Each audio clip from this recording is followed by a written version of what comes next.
জি।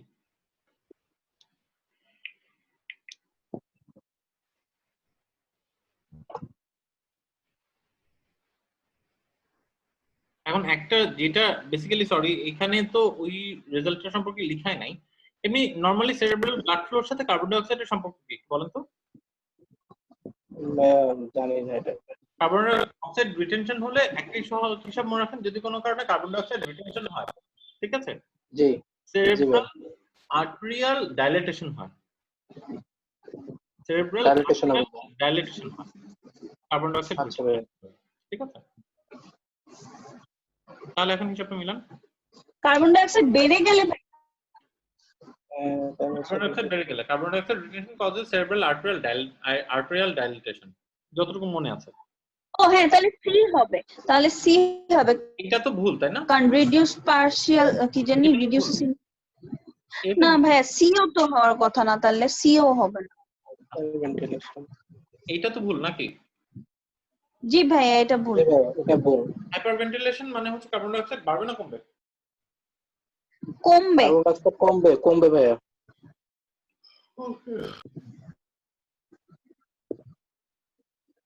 Reduce কমলে cerebral blood flow বাড়ার কথা।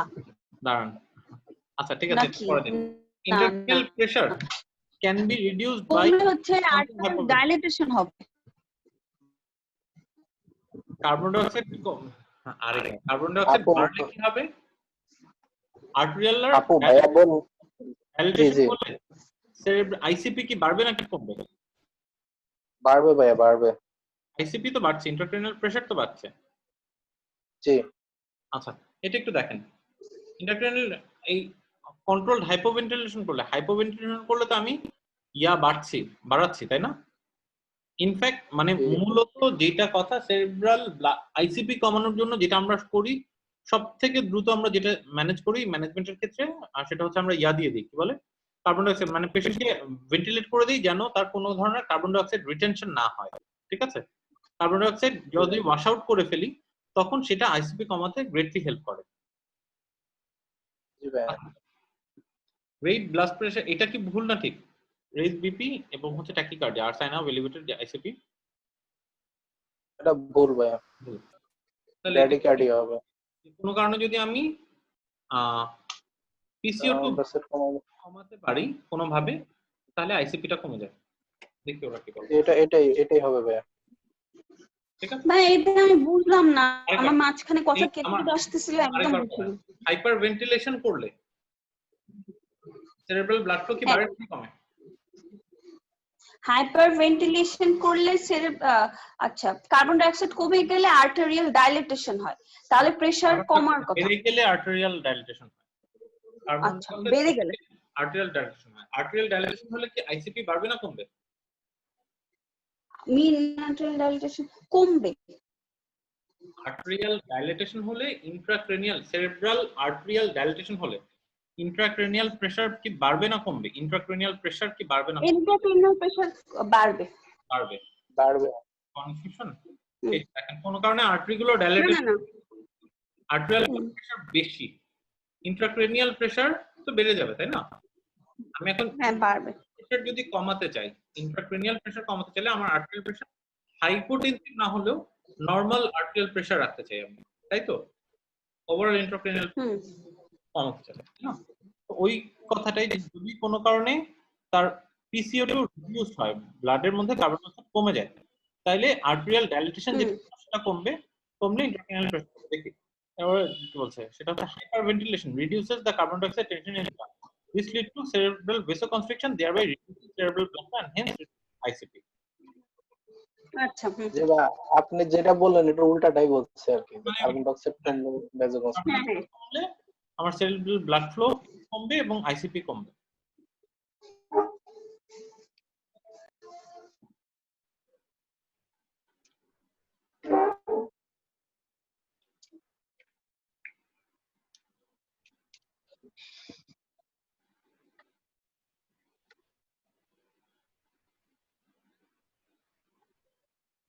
No, এটা তো আমার ধারণা নেই। Which level of cervical spine injury would you expect to result in significant problem?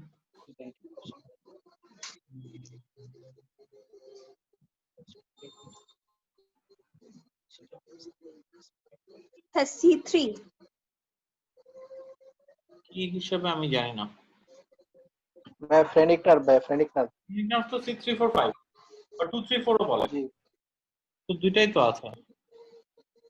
হ্যাঁ 4-5 তো আছে। আমি জানি না, আচ্ছা ভাই C3 দিয়ে দেখেন কি বলে। দেখি 5 হবে 3 বাহ। আচ্ছা আপু 3 হয়ে গেছে। diaphragmatic innervation can be damaged in high spinal cord injury resulting in respiratory difficulty when it is passive when it is brought to contraction। এটা তো সবই বুঝলাম, কিন্তু C4 না কেন ড্যামেজ? ও আচ্ছা আচ্ছা বুঝতে পারছি। বুঝছেন কি কি বলছো ভাই এটা? এটা হচ্ছে C45 না কেন, আপনার C5 যদি কারো ইনজুরি থাকে, C5 এ যদি ইনজুরি থাকে তাহলে এই যে প্রবলেম, কারো C5 ইনজুরি আছে, ফ্রেনিক নার্ভ ইনজুরি আছে, ঠিক আছে, কিন্তু সে জি ভাই। C4 দিয়ে কিছু তো কাজ করতে পারবে, ঠিক আছে। ও হ্যাঁ হ্যাঁ জি ভাই জি ভাই। কিন্তু C3 তে যদি ইনজুরি হয়ে থাকে ফ্রেনিক নার্ভের, তাহলে C4 C5 এর যদিও মানে এটা ঠিক আমি পুরোপুরি মানতে পারলাম না, আহ, মানে কিন্তু কর্ড ট্রানজাকশন তো না, তবু ওই সেন্সে ওরা বলছে আর কি, ওরা সবসময় ঠিক ধরে নিতে হবে।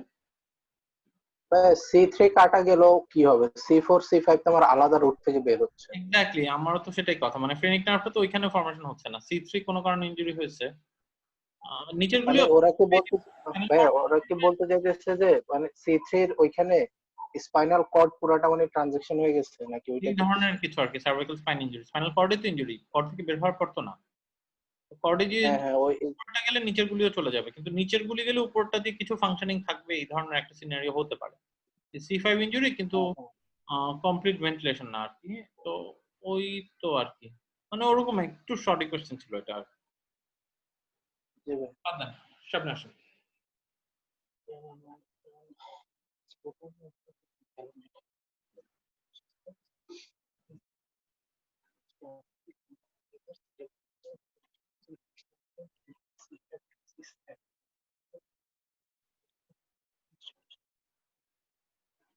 ভাইয়া যে CT scan head and cervical spine এটা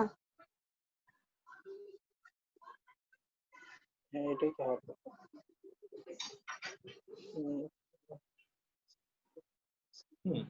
আমি সার্ভাইকাল এক্সরে থাকলে এক্সরে দিতাম, কিন্তু সার্ভাইকাল স্পাইনের এক্সরে তো নাই।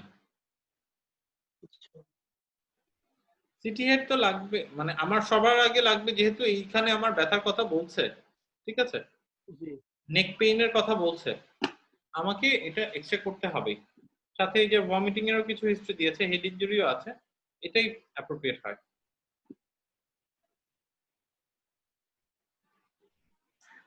এই যে ব্রাউজার কনফার্ম জি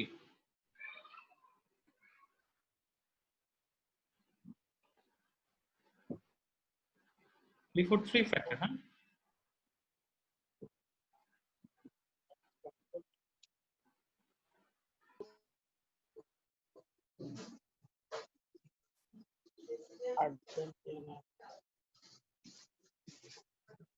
কি করবেন লিফোর 3 ফ্যাক্টর হলে?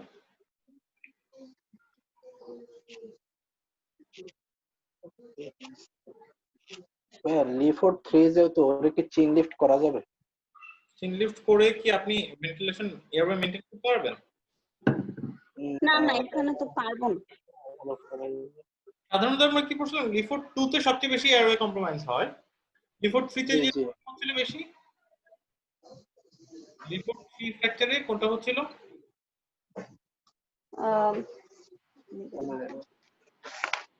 হ্যাঁ ডিপ্রেস যেটা ওটা লিফোর 3 না, সরি যেটা হচ্ছে গিয়ে থেকে আলাদা হয়ে যাবে, অ্যান্টেরিয়র ক্র্যানিয়াল ফসা থেকে আলাদা হয়ে যাবে। অ্যান্সার হ্যাঁ এক্স্যাক্টলি, এটা হচ্ছে এনিওয়েজ, তবে হতে পারে লিফোর 3 ফ্র্যাকচারেও আমার ইয়া হচ্ছে স্কাল বেস ফ্র্যাকচার হয়, স্কাল বেস ফ্র্যাকচার হলে আপনি কি দিবেন, কারো স্কাল বেস ফ্র্যাকচার আছে, ঠিক আছে, স্কাল বেস জি ফ্র্যাকচার আপনি এয়ারওয়ে সিকিউর কিভাবে করবেন? ক্রিকোথাইরয়েডেক্টমি করবেন? ক্রিকোথাইরয়েডেক্টমি করতে পারি। আমার উপর এগুলি সবগুলি বাদ, আমাকে ডেফিনিটিভের মধ্যে যেতে হবে, ডেফিনিটিভের একটাই, ইভেন এন্ডোট্রাকিয়াল ইন্টিগ্রেশনও দিব না আমি, এটা সরাসরি জি দিব না, এন্ডোট্রাকিয়াল ইনটিউবেশন কেন দিব না এখানে? আপনার এই যে স্কাল বেস ফ্র্যাকচার আছে, একটা স্কাল বেস ফ্র্যাকচার আছে টাইপ 3, এখানে কি আপনি এন্ডোট্রাকিয়াল ইনটিউবেশন দেওয়াটা সেফ হবে? ওরোফ্যারিঞ্জিয়াল না ভাইয়া। আর প্রথম কথা এন্ডোট্রাকিয়াল ইনটিউবেশন নাই ওইখানে, ঠিক আছে? নাজোফ্যারিঞ্জিয়াল হ্যাঁ আপনি এন্ডোট্রাকিয়াল ইনটিউবেশন করতে চান না ক্রিকোথাইরোডক্টমি করতে চান এয়ারওয়ে সিকিউর করার জন্য? না, ক্রিকোথাইরোডক্টমি করতে চাই, আমি করতে চাই, কিন্তু আসলে আমি বুঝতেছি না যে মানে আমি ওটা যদি করে ইনটিউবেশন করি তাহলে রিস্ক কোথায় থাকবে, মানে রিস্কটা কোন জায়গায় থাকবে এটা আমি বুঝতে পারতেছি না।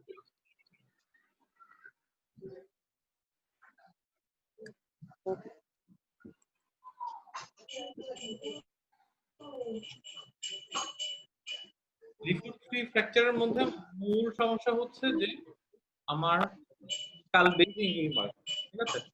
এখন একটা পেশেন্টের স্কাল বেস ইনজুরি আছে, লিফট ফ্রি ফ্র্যাকচার, আপনি যখন এদিক দিয়ে দিচ্ছেন স্কাল বেসে ইনজুরি যদি থাকে, সেই ইনজুরিটা আপনি যখন এই ফ্যারিংস দিয়ে দিবেন, এই ইনজুরি এখানে এক্সটেনশন আপনি জানেন না তো, তাই না? না ভাইয়া।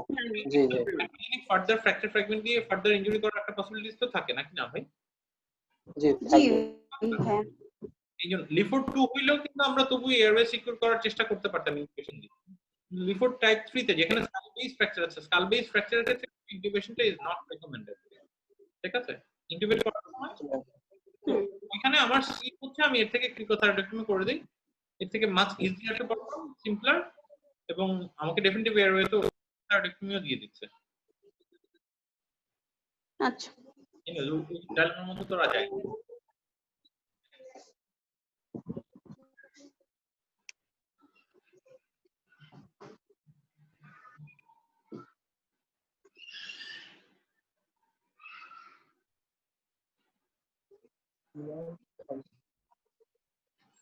কি হবে এটা? অ্যাকিলিস টেন্ডন নাকি ভাই? Achilles tendon rupture? কিন্তু ভাই এটা তো বুঝলাম না। Simmonds Thompson squeeze test, Simmonds squeeze test বা থমসন স্কুইজ টেস্ট বলে নিবা, ঠিক আছে? আর pain and tenderness tendo Achilles rupture, এটা কোথায় পাবো? এটা খুবই হচ্ছে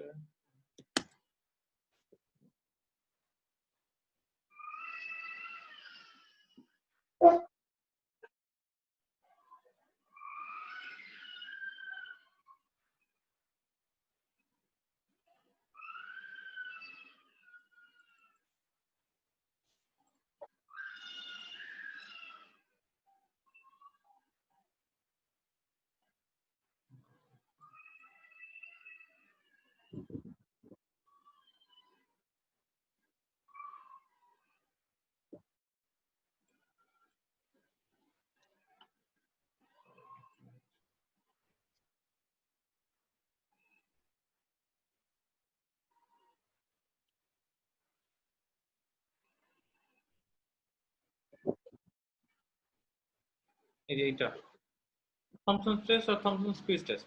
নরমালি আপনি এই জায়গায় যদি চাপ দেন, পেশেন্ট এই যে সুপাইন করে এই জায়গায় যদি চাপ দেন, তাহলে কি হবে? ফুটটার প্লান্টার ফ্লেকশন হবে। যদি কোনো কারণে এই টেন্ডার অ্যাকিলিস রাপচার থাকে বা কন্টিনিউটি না থাকে, এই স্কুইজ করলে ফুটটা এই প্লান্টার ফ্লেকশন হবে না। এটাকে আমরা বলি থমসন স্কুইজ টেস্ট।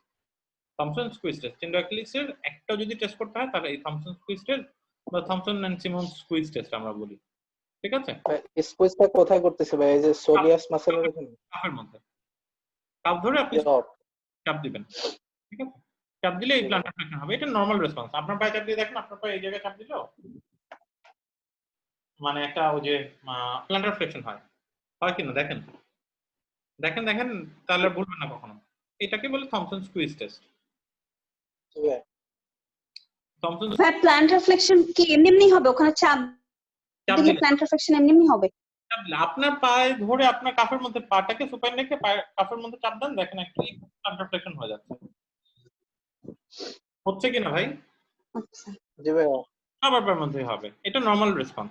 আরে আপনি এই টেন্ডনটা ধরে টান দিতেছেন, আপনি যখন চাপ দিচ্ছেন তখন তো এই টেন্ডনটা টান দিচ্ছেন, এই টেন্ডন ধরে টান দিলে একটু প্লান্টার ফ্লেকশন হবে না?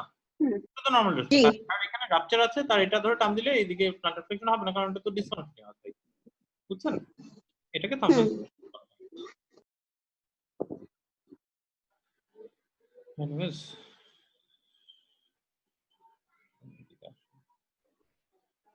সাডেন পেইন আছে, সাথে এগুলি তো অ্যাসোসিয়েটেড আছে। তোরা কি বলতে কনজেন্টেশন অফ, দেখি একটু অ্যানাটমি চলে যাচ্ছে, এগুলি আমরা জানি, এইগুলি এদিকে না চাই এখন। Positive Simmonds test and lack of plantar flexion and calf split, two treatment options are available, either casting or surgical. ওইদিকে না যাই, গেলে রাত পার করে দেবো। On call orthopedic general doctor and call the emergency often femoral fracture with active severe bleeding. আচ্ছা, his blood pressure is up, এত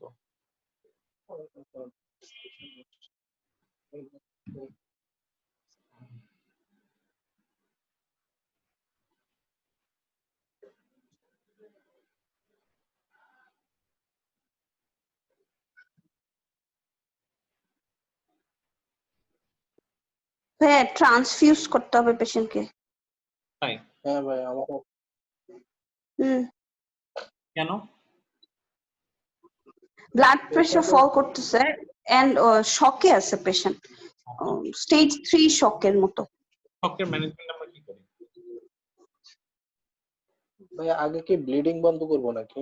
আপনার পেশেন্টের শক, এখানে একটা কথা আছে দেখুন, open femoral fracture with active severe bleeding.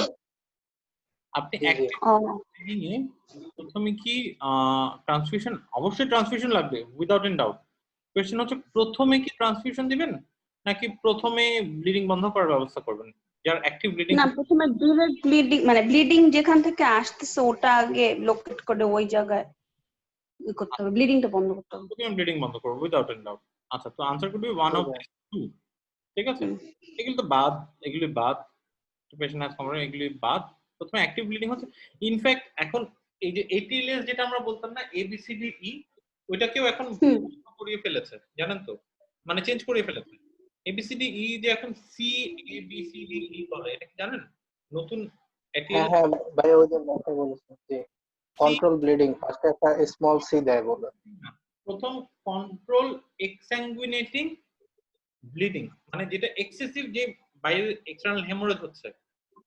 এক্সাঙ্গুইনেটিং extra টার্মটা আমি ভুলে গেছি, মানে মধ্য কথা হচ্ছে যদি অ্যাক্টিভ সিভিয়ার ব্লিডিং থাকে, প্রথমে আপনি ব্লিডিং বন্ধ করার ব্যবস্থা করবেন, তারপর আপনি এয়ারওয়ের দিকে তাকাবেন।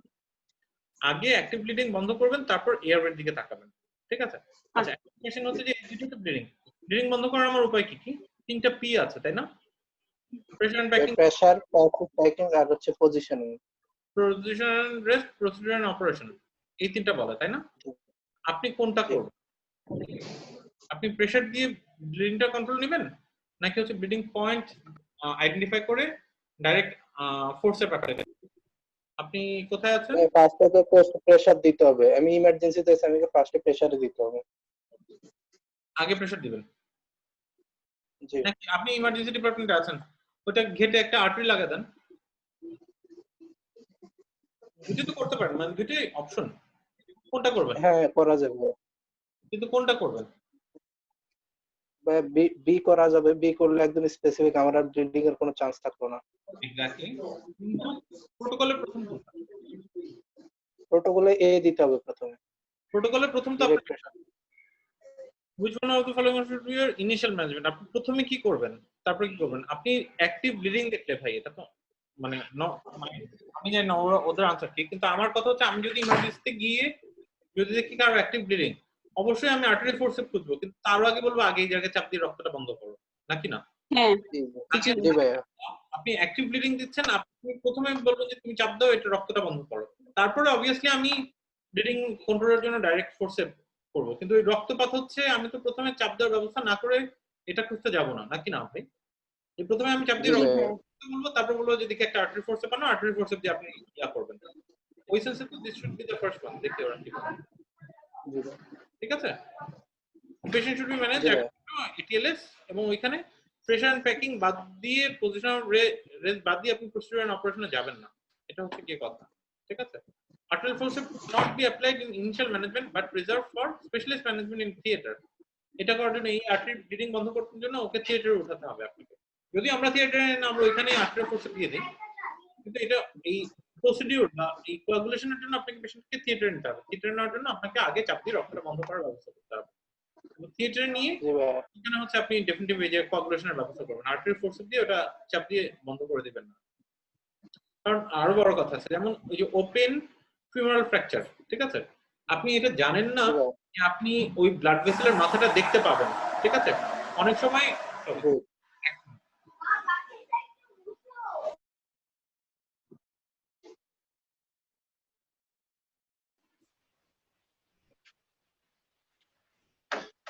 কখনো কখনো এরকম হয় ভাই আমাদের, যে এই ব্লিডিং পয়েন্ট বের করার জন্য আরো ফার্দার এক্সপ্লোরেশন করতে হয়। আর্টারির মাথার রিট্রাক্টর কোথায় গেছে আপনি কিন্তু জানেন না সবসময়, বুঝছেন আমার কথাটা? জি ভাইয়া আর্টারির মাথা জি দেখা যাচ্ছে, দ্যাটস অ্যানাদার থিং, কিন্তু বেশিরভাগ ক্ষেত্রে দেখা যায় যে ইনসিশন আরো বড় করতে হয়, এক্সপ্লোর করে ভিতর থেকে আর্টারির মাথা খুঁজে বের করতে হয়, এবং প্রয়োজন হলে সেটা রিপেয়ার করতে হয়, রিকনস্ট্রাক্ট করতে হয়, ওই ধরনের ব্যাপার আছে। তো মোট কথা আপনি প্রথমে হচ্ছে চাপ দিয়ে এটা বন্ধ করবেন, সহজ হিসাব। জি ভাইয়া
একটু কথা বলি, আসেন।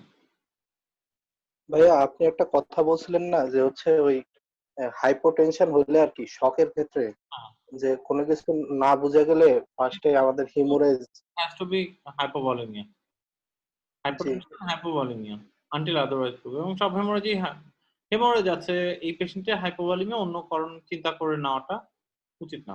আচ্ছা, বাকিগুলি নিয়ে কথা বলি। এটার মধ্যে কি সমস্যা?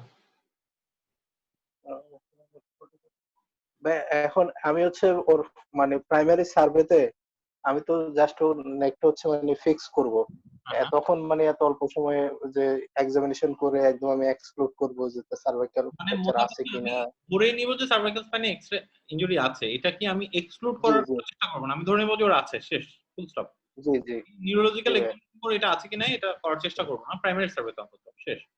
এবার এটাতে আসেন।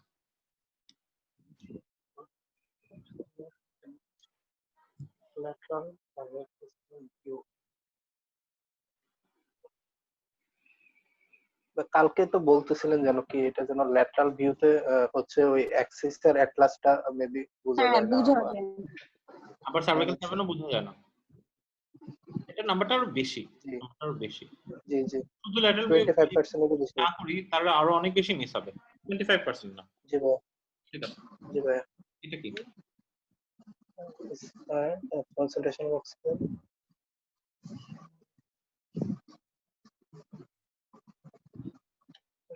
এফআইআর জিনিসটা কি? বুঝে এটা জানি না ভাইয়া এখন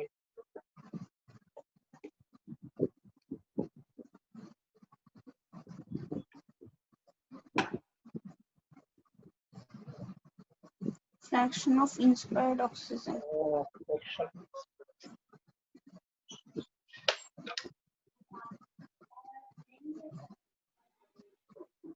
দাঁড়ান, এইটা পিও2 এফআইআর এর ব্যাপারটা আমিও ভালো বুঝি না, একটু দেখে নিই।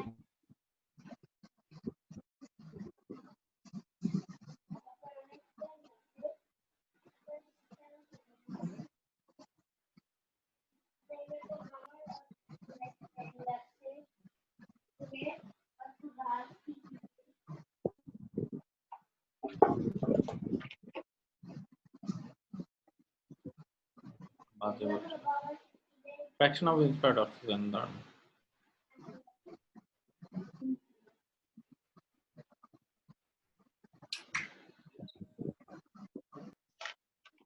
molar volumetric fraction of oxygen in inhaled gas. Medical patient provide oxygen natural air. Equivalent to FiO2 of natural. Exactly. শেষ। এবার মনে পড়ছে হালকা হালকা, সেটা হচ্ছে যে FiO2 হচ্ছে আপনি যেই বাতাসটা নিচ্ছেন, ঠিক আছে, বাতাসের মধ্যে অক্সিজেন কতটুকু আছে সেটা হচ্ছে FiO2। আবার বুঝুন কথাটা, আপনি যেই বাতাসটা নিচ্ছেন সেই বাতাসের মধ্যে অক্সিজেন আছে সেটা হচ্ছে FiO2, আর PaO2 হচ্ছে পার্সেন্টেজ অক্সিজেন। একটা আমরা সবসময় রেশিও পড়ি PaO2 বাই FiO2, এই ধরনের একটা রেশিও নাম শুনছেন তো, তাই না? হ্যাঁ। PaO2 কত?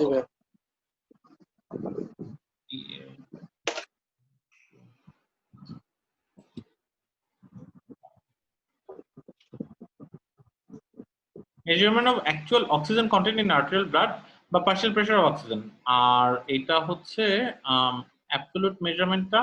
আচ্ছা, অ্যাবসলিউট মেজারমেন্টটা দেখছে এখন হিসাবে হচ্ছে কি, আপনি নরমালি কতটুকু প্রতিবার যখন নিঃশ্বাস নিচ্ছেন, ঠিক আছে, কতটুকু অক্সিজেন নিচ্ছেন, কোন ধারণা?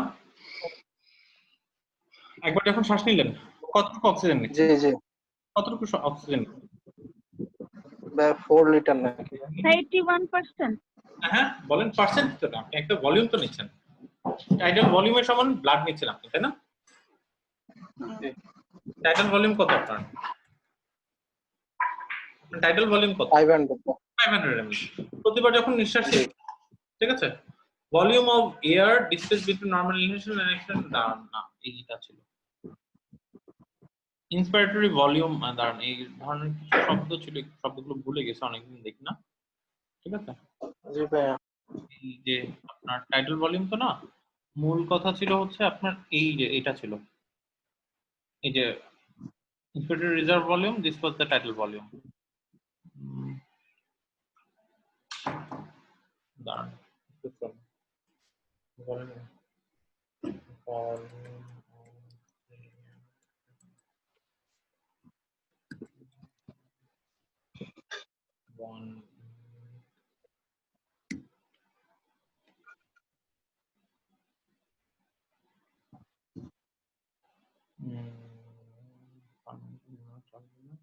এটা হচ্ছে 500 ml, মাত্র 500 টাইটাল ভলিউম। ইন্সপিরেটর এক্সেল এই যে পার মিনিট, এক্স্যাক্টলি এটা 6 থেকে 8 লিটার প্রতি মিনিটে নিচ্ছেন, তাই না? প্রতি মিনিটে আপনি 6 থেকে 8 লিটার এয়ার নিচ্ছেন, ঠিক আছে। বা টাইটাল ভলিউম আপনার 500 ml ধরে প্রতি মিনিটে যে 12 থেকে 15, 5 12 60, প্রতি মিনিটে 6 থেকে 8 লিটার এয়ার আপনি নিচ্ছেন। আচ্ছা, এখন প্রতি মিনিটে যখন 6 থেকে 8 লিটার এয়ার নিচ্ছেন, আপনার আশেপাশের যে এয়ার, সেই এয়ারের মধ্যে আপনার অক্সিজেন কতটুকু আছে? অন এভারেজ 21%, তাই না? এর সাথে আপনার অক্সিজেন আছে, নাইট্রোজেন আছে একটা বড় অংশ, সাথে কিছু আপনার নিষ্ক্রিয় গ্যাস, যেটা কি বলে নিষ্ক্রিয় গ্যাসের ইংলিশ কি, ওই গ্যাসেস গুলো আছে, আর ডিফারেন্ট কম্পাউন্ডস অফ গ্যাস আছে, কিন্তু অক্সিজেন আছে 21%। এখন মুদ্রা কথা, আপনি যখন 8 লিটারের মধ্যে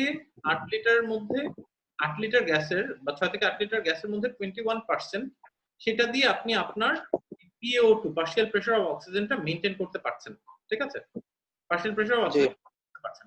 তো নরমাল হেলদি অ্যাডাল্টের ক্ষেত্রে FiO2 কত দরকার? নরমাল হেলদি অ্যাডাল্টের ক্ষেত্রে, আপনার আমার ক্ষেত্রে, যখন আমাদের FiO2 যখন আমার 21% বা 0.21, তখন আমাদের এই যে PO2 হচ্ছে থাকে কত? PO2 নরমাল ভ্যালু,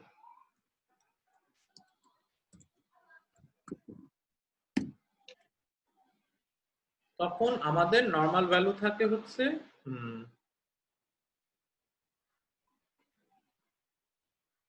এই যে normal value of PO2 partial pressure of oxygen থাকে হচ্ছে এই যে 75 to 100 মিলিমিটার অফ মার্কারি, অথবা হচ্ছে এই যে 10 to 35 কিলো প্যাসকেল, অথবা এটা 75 to 100 মিলিমিটার অফ মার্কারি থাকে। দিস ইজ আমার normal PaO2, partial pressure of oxygen, যেটাতে আমার অক্সিজেন স্যাচুরেশন থাকে 94 to 100%। 100 তো কখনোই থাকে না, 98 99 থাকে, অ্যাবভ 93 থাকে। This is the normal scenario. আমরা আরেকবার বলি, আমরা যখন প্রতিবার শ্বাস নিচ্ছি, আমরা মিনিটে প্রতিবার শ্বাস নেওয়ার সময় আমরা 500 ml এর মতো শ্বাস নিই, টাইটাল ভলিউম এটা। সেই হিসেবে আমরা মিনিটে 6 থেকে 8 লিটার 6 থেকে 8 লিটার আমরা বাতাস ইনহেল করি, ঠিক আছে, ইনহেল এক্সহেল যেটা বলেন। এবং সেইটার কারণে সেই বাতাসটার মধ্যে আমার অক্সিজেন থাকে 21% বা FiO2 হচ্ছে 21% ফ্র্যাকশন অফ ইনস্পায়ার্ড অক্সিজেন। সেটা দিয়ে আমার এই নরমাল পার্শিয়াল প্রেসার অফ অক্সিজেনটা মেইনটেইন হয়। করোনার পার্সপেক্টিভে আসে। এখন যদি কোনো এই অক্সিজেন প্রেসারটা কি কারণে মেইনটেইন হয়, যে এই বাতাসটা 21% এর বাতাসটা ঢুকলে সেটার একটা সিগনিফিকেন্ট পোরশন আমার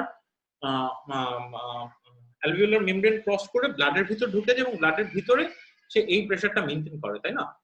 এখন একটা টার্ম বিভিন্ন জায়গায় সার্জারিতে পাবেন, সেটা হচ্ছে PaO2 বাই FiO2, এই টার্মটা পাবেন, তাই না? PaO2 FiO2 রেশিও, যেটা আমরা এটার ক্ষেত্রে পেয়েছিলাম, ভেন্টিলেশন কোশেন্টের ক্ষেত্রে পেয়েছিলাম টুকটাক, ঠিক আছে? এই যে PaO2 পার্সেন্ট, তো মূলত এইটা তো এই জিনিসটাকেই ঢুকাচ্ছে যে তার লাং কতটুকু ফিল্টারিং ক্যাপাসিটি। যদি কোন লাংয়ের ফিল্টারিং ক্যাপাসিটি ভালো হয়, নরমালি এইটুকুতেই সে normal partial pressure of oxygen maintain করতে পারে, তাই না? যদি কোনো কারণে অ্যালভিওলার মেমব্রেনের মধ্যে ইডিমা ডেভেলপ করে, ঠিক আছে, তাহলে এই FiO2 মেইনটেইন করতে হলে তাকে আরো বেশি পরিমাণে অক্সিজেন দিতে হবে, তাই না? জি জি ভাইয়া। যদি একদম ডিপলি, এবং যেটা করোনার পেশেন্টের ক্ষেত্রে হচ্ছে সেটা হচ্ছে যে তার একটা সিগনিফিকেন্ট পোরশন অফ লাং হচ্ছে অ্যালভিওলার মেমব্রেন এত বেশি ইডিমাটাস হয়ে থাকে সেই লাংগুলো অকেজো। বাকি অল্প যে লাং, ধরেন আপনার একটা লাং আমি কেটে ফেলে দিলাম, ঠিক আছে, তখন আরেকটা লাং দিয়ে এই পরিমাণ অক্সিজেন দিলে তখন কিন্তু আপনাকে ইয়া করতে পারবেন না, কি বলে, নরমাল PaO2 মেইনটেইন করতে পারবেন না। তো অ্যাটলিস্ট ধরেন ম্যাথমেটিক্যালিও যদি বলি যে একটা লাংস যদি কেটে ফেলে দেই, FiO2 যেটা ওটা তো কনস্ট্যান্ট, ওটা তো কোনো চেঞ্জ হবে না। FiO2 চেঞ্জ হওয়া সম্ভব যদি আমি আপনার যে বাতাস নিচ্ছেন, ঠিক আছে, প্রতি মিনিটে 6 লিটার বাতাস নিচ্ছেন, সেটার অক্সিজেন আপনার নাকে যদি একটা অক্সিজেন ক্যানুলা দিয়ে দেই, ঠিক আছে, তাহলে আপনার FiO2 বাড়ছে কি বাড়ছে না? আপনার নাকে একটা অক্সিজেন ক্যানুলা দিয়ে 1 থেকে 2 লিটার পার মিনিটে আমি ব্লাড দিচ্ছি, মানে বাতাস দিচ্ছি, তখন কি হবে যে এই 6 লিটার যে বাতাস সেটার কনসেন্ট্রেশন, অক্সিজেনের কনসেন্ট্রেশনটা তো বেড়ে যাবে নাকি না? জি ভাই সেটা ঠিক আছে, কিন্তু 1 লিটারের মধ্যে যে 21% ওইটা তো মানে ঠিক সেমই থাকতেছে, ওইটা তো কোনো। আচ্ছা, এখন নরমাল সিচুয়েশনে আপনার একটা লাংস রিসেকশন করে দেওয়া হয়েছে, তখন কি হবে, তখন হচ্ছে আরেকটা লাংস দিয়ে এই PaO2 মেইনটেইন করতে হলে আপনার যেহেতু লাংসের ক্যাপাসিটি অর্ধেক হয়ে গেল, আমরা থিওরিটিক্যালি ধরছি, তাহলে আমার FiO2 দ্বিগুণ করতে হবে আপনার PaO2 মেইনটেইন করার জন্য, ঠিক আছে? এই রেশিওটাই হচ্ছে PaO2 বাই FiO2, মানে একটা পেশেন্ট কতটুকু ইনহেলেশন নিলে কতটুকু অক্সিজেন নিলে তার কত পার্শিয়াল প্রেসার অক্সিজেন কতটুকু মেইনটেইন করতে পারছে। এখন ওই রেশিওটা নরমালি কত ভাইয়া, কত থাকে নরমালি? FiO2 রেশিও নরমালি হচ্ছে এই যে FiO2, আচ্ছা এখানে একটা মজার ব্যাপার আছে, সেটা হচ্ছে যে পার্শিয়াল আমরা এই রেশিও মেইনটেইন করার জন্য এই যে অ্যাপ্রক্সিমেটলি উড হ্যাভ অফটেন এই যে নরমাল যেটা, যদি কারো FiO2 0.21 হয় এবং PaO2 100 মিলিমিটার অফ মার্কারি হয়, তাহলে PaO2 FiO2 এই যে অলমোস্ট 500 এর মতো হয়। কিন্তু আপনার এই 500টা মনে রাখার দরকার নেই, এই নাম্বারটা মনে রাখার দরকার নেই, এটা উপরে এটা নিচে, এই যে উপরে এটা নিচে, আমরা যেতে 500 মতোই আসে, উপরে 100 নিচে 0.21 ভাগ দিলে 500 মতো আসে, এই নাম্বারটা আপনার মনে রাখার দরকার নেই। আপনি মনে রাখবেন যে FiO2 কত দিলে 100 হয়, ঠিক আছে? আপনার কাছে রোগী আসছে, স্যাচুরেশন কম, আপনি অক্সিজেন দিচ্ছেন, ঠিক আছে, 1 লিটার অক্সিজেন দিচ্ছেন, 2 লিটার অক্সিজেন দিচ্ছেন, কতটুকু অক্সিজেন দিলে, ওই যে কিছু এই যে করোনার পার্সপেক্টিভ শুনছিলেন 100% অক্সিজেন, মানে সহজ হিসাব মনে রাখেন, সেটা হচ্ছে যদি 15 লিটারে অক্সিজেন দেন কাউকে, 15 লিটার পার মিনিটে অক্সিজেন দেন, ঠিক আছে, তার FiO2 মোটামুটি 100% রাখা দেয়। যদিও এখানে অনেক সিগনিফিকেন্ট লস আছে, সেজন্য আমরা ওই যে ভেন্চুরি মাস্ক ইউজ করি, সেজন্য আমরা সিপ্যাপ বাইপ্যাপ মেশিন ইউজ করি, কিন্তু মোদ্দা কথা 15 লিটার অক্সিজেন যদি প্রতি মিনিটে দেন, তার FiO2 মানে 100% রাখার জন্য মানে ম্যাক্সিমাম আর কি, এই ধরনের একটা ব্যাপার স্যাপার আছে। টেকনিক্যাল অ্যাসপেক্ট আমি অত ভালো বুঝি না, কিন্তু নরমাল হচ্ছে আমি দেখি যে 100% অক্সিজেন বা এই অক্সিজেন মেইনটেইন করার জন্য আমার কতটুকু অক্সিজেন দিতে হচ্ছে। এটা প্রত্যেকটা একটা মানে অঙ্কের মতো হিসাব আছে, অ্যানেস্থেসিয়া মানুষজন ভালো জানবেন, আমি অত ভালো ডিটেইলস জানি না ভাই, কিন্তু আমার মনে রাখতে হয় শুধু নাম্বারটা, that is the important thing. যে আমি যখন এটা দিচ্ছি তখন FiO2 এর নাম্বারটা কত সেটাই আমাকে মাথায় রাখতে হবে। আপনি এমনিতে হিসাব করে ফেলতে পারেন তো 6 লিটার ব্লাডের মধ্যে নরমালি আপনি যখন প্রতি মিনিটে কতটুকু 6 লিটার ব্লাড নিচ্ছেন দেন 6 লিটার এয়ার ইনহেল করছেন, তার 20% মানে কত? অলমোস্ট 1 লিটার অক্সিজেন ইনহেল আপনি নরমালি করছেন, তাই না? নরমালি আপনি যখন নিঃশ্বাস নিচ্ছেন 1 লিটার থেকে 1200 ml এর মতো অক্সিজেন, 1200 থেকে 1300 ml এর মতো অক্সিজেন প্রতি মিনিটে আপনি নিচ্ছেন, সেটা দিয়ে আপনার 100 আছে, তাই না?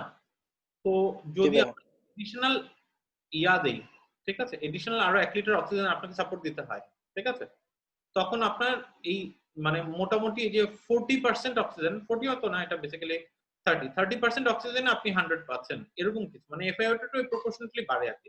ওটা একটা সুন্দর চার্ট আছে, চার্ট দিয়ে হিসাব করা যায়, ওই চার্টের দিকে আমি জানি না, আপনারা জানলে ওইদিকে ঢুকবো।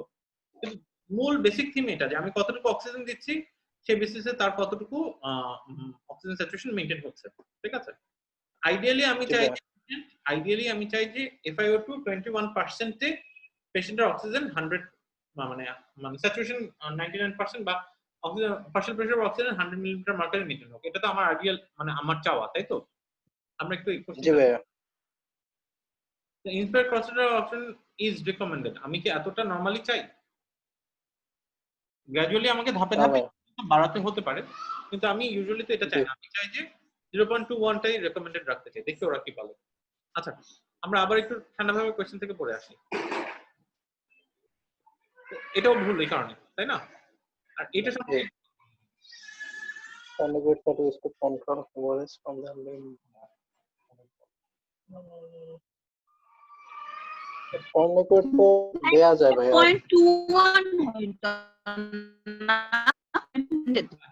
0.21 টা আমরা আইডিয়াল বুঝি,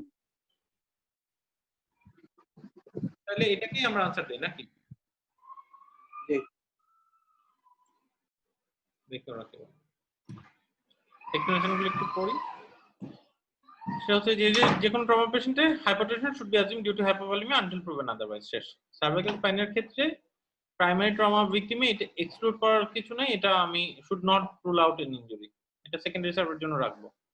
তারপর হচ্ছে 25% না বিটুইন 5 to 15%, আচ্ছা এই নাম্বারটা আমি জানতাম না, আরো কম, ঠিক আছে 5 to 15% হবে, কারণ আমার তো 3টা ভার্টিব্রা আউট অফ 7টা, যাই হোক এই নাম্বারটা আমি জানতাম না, এটা অনুমানের উপর দিছি আর কি। ইন্সপায়ার PO2 FiO2, আচ্ছা রিকমেন্ডেড FiO2 ইন্সপায়ার্ড FiO2 0.85, আচ্ছা এটাও তো জানতাম না, ভুল যুক্তি দিয়ে ঠিক যুক্তি দিয়ে ভুল নাম্বার, আমি ভাবছি এটা 0.21 হবে, এই FiO2 যদি আমি 0.21 ভাবছি। আচ্ছা ভাইয়া 0.21 তো আমি একটু বলি ভাইয়া, 0.21 হচ্ছে আমরা 1 লিটারের জন্য হিসাব করতেছি যে 0.21। এখন যদি হচ্ছে আমরা নরমালি যতটুকু ইনহেল করি 1 মিনিটে যে 6 থেকে 8 লিটার, ওই হিসাব করলে তো এমন একটাই আসছে যে 0.85 বা 0.9।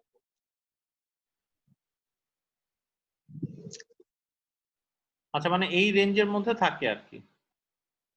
100% অক্সিজেন মানে হচ্ছে 1, জি মেইনটেইন বিলো, কিন্তু FiO2 typically maintain below 0.5 even with mechanical to avoid oxygen toxicity, but there are applications when up to 100%। আচ্ছা পুরোপুরি বুঝলাম না, যদি কখনো সময় হয় সুযোগ হয় আপনারা যদি জানেন জানাই দিন। আপাতত FiO2 এর এই বেসিক কনসেপ্টটুকুই তো করলাম যে 95% FiO2 100% অক্সিজেনে আমি চাই না সব পেশেন্টকে রেকমেন্ড, কিন্তু 0.85 কেন, নিশ্চয়ই কোনো যুক্তি আছে, ওটা হয়তো জানি না।